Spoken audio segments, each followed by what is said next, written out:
Hello everybody, welcome back today. Today we're going to be doing LeetCode question number 633, which is sum of square numbers. Let's get into it.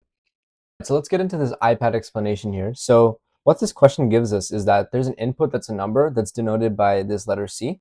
And we want to see if we can find two numbers where this relationship holds. So basically the relationship is a squared plus b squared must equal to c. So we want to find two numbers where if we square them up and then add them up, right, add the squares, we equal c.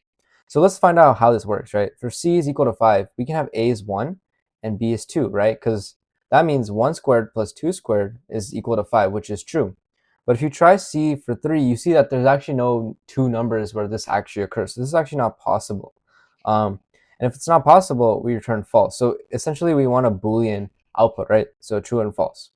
And a key thing about this question is we want to make sure that we know that A can actually equal to B and A or B could be 0, right? And that's the thing that they don't mention on LeetCode, and that's honestly like a big confusion for a lot of people on this question. So remember, you want to ask this question to your interview or anything like that to just clarify. But again, A can be equal to the same number. So like example, A can be equal to 2, B could be equal to 2, right? Also, A could be 0, B could be 2.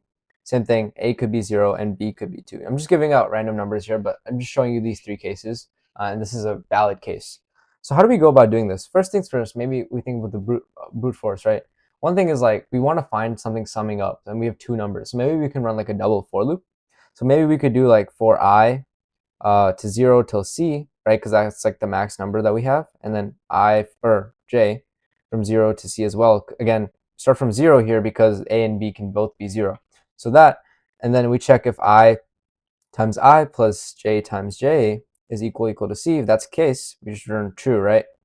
If it's not, outside the double for loop, that means we have no pairs where it's equal to C, right? We don't have this relationship, so we return false. However, the time complexity, right, for this question is O of n squared, right? And our space complexity is O of 1. However, O of n squared is going to lead to time limit exceeded, right? This is the brute force. We can be faster, and it's possible to be faster. So how do we do this, right? Well, first things first, maybe we can optimize this range, right, for C. Maybe we don't need to go till C, and that is the case. We don't actually have to go till C. Why? So what we need to actually go till is actually the square root of C. And this just has to do with, if you deal with like squares and like programs that deal with like squares and numbers, you don't actually have to go all the way through because you know at a certain point that square is going to exceed that number C, for example, and we don't need to go that far. So we only need to go up till square root of C. Okay, that's fine. However, that's still going to lead us to a, an n squared time complexity, right? Just changing the range doesn't mean that, you decrease your time complexity by a lot in this case, right? So we did that, but can we optimize? Can we do like a two-pointer solution, right? Usually when you have double for loops, you can think of a two-pointer. So how do we do that? Well, one thing is for sure, we start from 0, 1, 2, and then we go all the way till the square root of C, right? Whatever that number ends up being. And this is like this is sorted, right? This is a sorted number because it's in ascending order. So maybe we start like a left pointer at the start and then the right pointer at the bottom. And we compare that, we check, hey, is this actually squaring up? And if it is, right, if L squared in this case plus R squared, whatever those values are equal to C, then we return true, right? If not, then we check, hey, is this square, L squared plus R squared, is that greater than my C? If that is, maybe I need to move this right one down because this one's at the bigger numbers, right? So this one actually moves this way, right? Else, like let's say it's less than C, right? Then we actually want to move this left pointer forward, right? So this one actually moves that way because that means this product or the sum of these squares is too small. So what does this kind of remind you of? This is sort of like a sliding window type thing, right? We want to keep moving this, but more accurate than sliding window. This is actually a binary search thing, right? Where we check if it's greater than or less than, we move.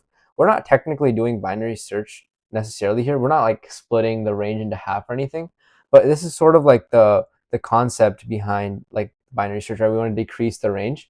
And so this is just I'm just throwing this out here because it kind of tells you like how the problem solving behind this works. So yeah, this should work, right? We just run two pointers from left to right, and while the left is less than or equal to right, right? We don't want it to cross. Once it crosses, we know that there's no pairs, right? We're just doing duplicates now. So while this holds, we want to check if that's equal to C. If it's not, right, then we want to move our left or right accordingly, right?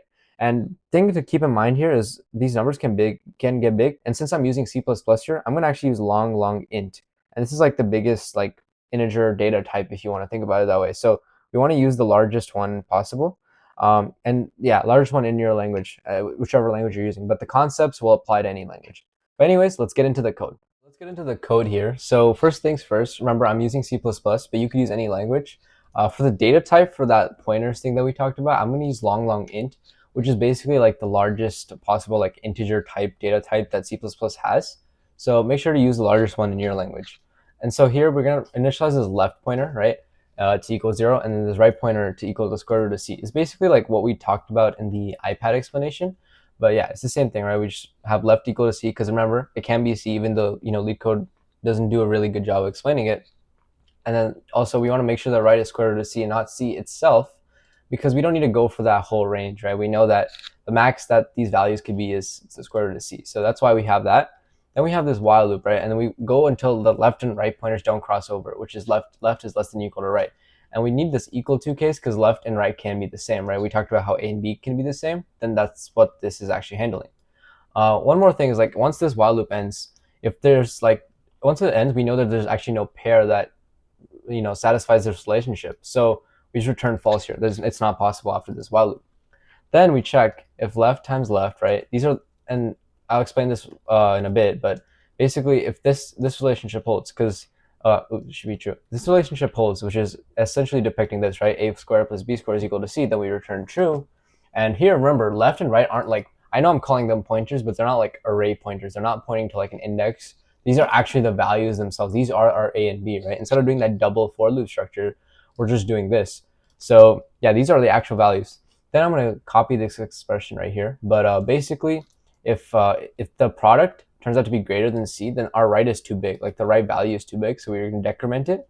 And else, and I'm going to recopy this just to make it more clear. You could just keep it else, but I'm going to just make sure I make it more clear for you guys. But yeah, else, if it's too small, right, the product is too small, this leftist value is too small. So we increment the left. And this should work. We can run this and just make sure that we have no compilation errors or anything. And this should pass these test cases. One small thing that you could add to, add a little bit more efficiency is basically we can compare here. If this left is ever, the left is like square, if that's ever like greater than the c value itself, there's no point in actually comparing it with, and like adding it with the right and then checking if it's greater than z. It will always be greater. So if the left is greater than, left squared is greater than c, that means we know we're at too high of a left value, and there's no way that the right is going to ever be smaller, right? And that if it was, like, it would violate this case, so it should also return false. So this is just a small edge case thing. If your left is too big, if your starting value is too big, then there's no pairs that are gonna give you c. So if we run this, just to make sure, again, no compilation errors, and it should pass all the test cases, and then just submit, make sure it passes all the LeetCode test cases here, and yeah, we're good. So yeah, let me know in the comment section down below if you had any questions about my explanation or any questions about the code. Make sure to like this video, subscribe to the channel, and stay tuned for more videos. I hope to see you soon.